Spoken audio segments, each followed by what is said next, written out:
అదరగొట్టే కారం రంగు రుచి ఆచి కారం పొడి. తమిళనాట కార్తీక దీపం ఇష్యూ నానాటికి ముదురుతోంది. పురాతన రాతి స్తంభంపై దీపం వెలిగించుకోవడానికి అనుమతి ఇచ్చిన మద్రాస్ హైకోర్టు మదురై బెంచ్ న్యాయమూర్తి అభిశంసనకు పావులు కలుపుతున్నారు. అసలు ఇంతకీ ఈ వివాదం ఏంటి?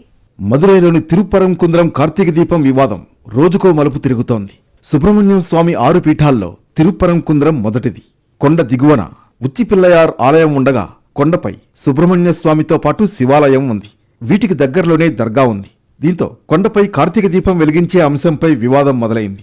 కొండ మొత్తం ఆలయ ఆస్తిగా 1920లో మదురై సబ్కోర్టు తీర్పిచ్చింది. కొండ శిఖరంపై దీప్తూన్గా పిలిచే 15 మీటర్ల ఎత్తైన పురాతన రాతి దీపస్తంభం ఉంది.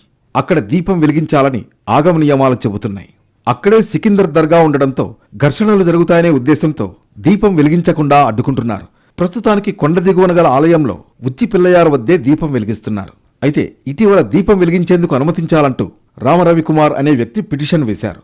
దీంతో మదురై బెంచ్ న్యాయమూర్తి జస్టిస్ జిఆర్ స్వామినాథన్ అనుమతిస్తూ ఆదేశాలు జారీ చేశారు. పిటిషనర్తో పాటు మరో 10 మంది కొండపైకి వెళ్లేందుకు అనుమతించాలని తీర్పు చెప్పారు. అంతకుముందే ఆయన తిరుపరంకుంద్రంకు స్వయంగా వచ్చి పరిస్థితులను పరిశీలించారు. తీర్పు తర్వాత దీపం వెలిగించడానికి వెళ్లిన వాళ్లను పోలీసులు అడ్డుకున్నారు. భక్తులపై లాఠీచార్జి చేయడంతో తీవ్ర ఉద్రిక్తత ఏర్పడింది. ఈ అంశంపై మద్రాస్ హైకోర్టును ప్రభుత్వం ఆశ్రయించినా చుక్కెదురైంది. మదురై బెంచ్ తీర్పును మద్రాస్ హైకోర్టు సమర్థించింది. దీంతో ఈ అంశంపై సుప్రీంను ఆశ్రయించింది తమిళనాడు ప్రభుత్వం. మద్రాస్ హైకోర్టు తీర్పుపై స్పెషల్ లీవ్ పిటిషన్ వేసింది. మరోవైపు దీపం వెలిగించేందుకు కోర్టు అనుమతించడాన్ని తమిళనాడు ప్రభుత్వం జీర్ణించుకోలేకపోతోంది.